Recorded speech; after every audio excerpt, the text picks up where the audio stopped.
Compose ಮಾಡ್ಕೊಂಡು ಹಾಡ್ಕೊಂಡು ಎಲ್ಲ ನೆನಪೆಲ್ಲ ಬಂತು. ತುಂಬಾ ಅದ್ಭುತವಾಗಿ ಹಾಡಿದ್ರು ಮಧು ಮತ್ತೆ ರವಿ ಮೂರೂರವರು. ನನಗೆ ಅನ್ಸೋದು ಈ ಭಾವಗೀತೆಗಳು ಬೇರೆ ಬೇರೆ ತರದ ಭಾವಗೀತೆಗಳಿದೆ. ಅದರಲ್ಲಿ ತುಂಬಾ ಪ್ರಕೃತಿನ ವರ್ಣಿಸೋ ಭಾವಗೀತೆಗಳಿದೆ, ಮತ್ತೆ ರತ್ನನ್ ಪದಗಳ ತರ ಭಾವಗೀತೆಗಳಿದೆ, ಹೆಣ್ಣು ಹುಡುಗ ರತ್ನನ್ ಹಾಡುಗಳಿದೆ. ಈ ತರ ಬೇರೆ ಬೇರೆ ಅನಂತ ಸ್ವಾಮಿ ಅವರು ಮಾಡಿದಂಥ ಟ್ಯೂನ್ಗಳು ತುಂಬಾ ಇದೆ. ನಮ್ಮನ್ನು ತುಂಬಾ ಕಾಡುವಂತ ಭಾವಗೀತೆಗಳು ಯಾವುದು ಒಂದು ಯೋಚನೆ ಮಾಡಿದ್ರೆ ಈ ಒಂದು ಸಂತೋಷ ಮತ್ತೆ ದುಃಖ ಎರಡರ ಮಧ್ಯ ತಂದು ನಿಲ್ಲಿಸುವಂತ ಹಾಡುಗಳು ಅಂತ ನನಗೆ ಯಾವಾಗಲೂ ಅನ್ನಿಸ್ತಾ ಇರುತ್ತೆ. ಎದ್ದು ಕುಣಿಯುವಷ್ಟು ಸಂತೋಷನೂ ಆಗಲ್ಲ, ಆದ್ರೆ ಮನ್ಸಲ್ಲಿ ಒಂದು ಸಂತೋಷ ಸಿಹಿತನ ಇರುತ್ತೆ. ಆದ್ರೆ ವಿಷಾದ ಕಣ್ಣೀರ್ ಹಾಕೊಂಡು ಗೋಳು ಕರಿಯುವಷ್ಟು ವಿಷಾದ ದುಃಖ ಆಗಲ್ಲ.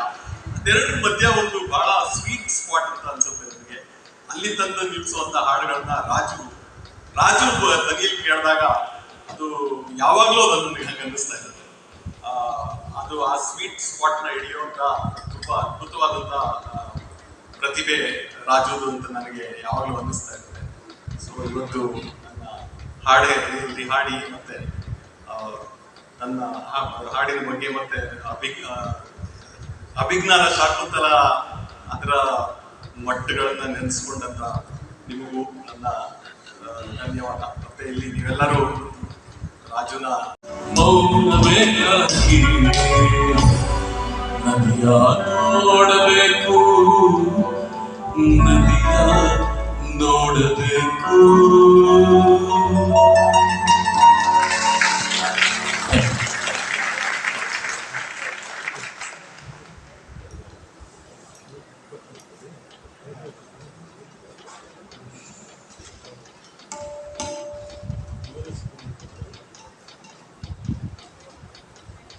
ಪ್ರವೀಣ್, ತುಂಬಾ ಧನ್ಯವಾದಗಳು. ಇಲ್ಲಿವರೆಗೂ ನನ್ನ ಹಾಡು ಕೇಳಿದ್ವಿ ಅಂದರೆ ರಾಜಾನಂದ ಸ್ವಾಮಿ ಅವರು ಸ್ವತಃ ಸಂಯೋಜನೆ ಮಾಡಿರೋ ಹಾಡುಗಳು. ಆದರೆ ರಾಜು ಸಂಯೋಜನೆ ಮಾಡಲಿ ಅಂತ ಒಬ್ಬ ಸಂಯೋಜಕರು ಅವ್ರ ಕೈ ಸಂಯೋಜನೆ ಮಾಡಿಸಿರೋದನ್ನ ಕೇಳಿದ್ವಿ, ಡಾಕ್ಟರ್ ಜಯಶ್ರೀ ಅವರಿಂದ ಅವರು.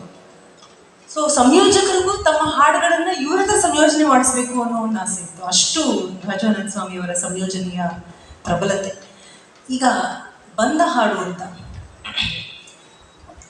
ರಾಜಾನಂದ ಸ್ವಾಮಿ ಅವರಿಗೆ ಇದ್ದಂಥ ಒಂದು ವೈಶಿಷ್ಟ್ಯ ಅಂತಂದರೆ ಆ ಸಂಯೋಜನಾ ಶಕ್ತಿ ಅದೆಲ್ಲ ಒಂದಾದ್ರೂ ಆ ಧ್ವನಿ ಇವತ್ತಿಗೂ ಇನ್ಯಾರಿಗೂ ಅದನ್ನು ಎಷ್ಟೊಂದು ಜನ ಸಿಂಗರ್ಸ್ನ ಎಲ್ಲ ಇಮಿಟೇಟ್ ಮಾಡ್ಕೊಂಡು ಹಾಡೋ ಎಷ್ಟೋ ಸಿಂಗರ್ಸ್ ಬಂದುಬಿಟ್ಟಿದ್ದಾರೆ, ಎಲ್ಲೆಲ್ಲಿಗೋ ಹೊರಟೋಗಿದ್ದಾರೆ, ಅವ್ರು ಏನೇನೋ ಆಗೋಗ್ಬಿಟ್ಟಿದ್ದಾರೆ ನಮ್ಮ ನಾಡಲ್ಲಿ. ಆದರೆ ರಾಜಾನಂದ ಸ್ವಾಮಿ ಅವರ ಧ್ವನಿಯನ್ನು ಇವತ್ತಿಗೂ ಯಾರಿಗೂ ನಕಲು ಮಾಡೋಕ್ಕಾಗ್ತಾ ಇಲ್ಲ. ಅದು it is so original. OG ಅಂತಾರಲ್ಲ, that is nothing but Raju's voice. ಅಷ್ಟು ಒರಿಜಿನಲ್ ಅದು. ಆ ಧ್ವನಿಯನ್ನು ಅರಸಿ ಎಷ್ಟೋ ಹಾಡುಗಳು ಬಂತು. ಯಾಕಂದರೆ ಕೇವಲ ಧ್ವನಿಯ ಟಿಂಬರ್ ಅಥವಾ ಟೆಕ್ಸ್ಚರ್ ಅಷ್ಟೇ ಅಲ್ಲ, ಹಾಡುವ ರೀತಿನೂ ಇದೆಯಲ್ಲ, ಅದು ಆ ಹಾಡಿಗೆ ಮತ್ತೊಂದು ಆಯಾಮನೇ ಕೊಟ್ಬಿಡ್ತಾ ಇತ್ತು. ಆ ಹಾಡಿನ ಆ ಸಾಹಿತ್ಯದ ಭಾವವನ್ನು ಅಷ್ಟು ಅದ್ಭುತವಾಗಿ ಧ್ವನಿಯಲ್ಲಿ ಅವರು ತಮ್ಮ ಧ್ವನಿಯಲ್ಲಿ ಪ್ರತಿಬಿಂಬಿಸ್ತಾ ಇದ್ರು. ಆದ್ದರಿಂದ ಬಂದ ಹಾಡು, ರಾಜುವನ್ನು ಅರಸಿ ಬಂದ ಹಾಡುಗಳನ್ನು ಈಗ ಕೇಳೋಣ.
Thank you so much to all the students.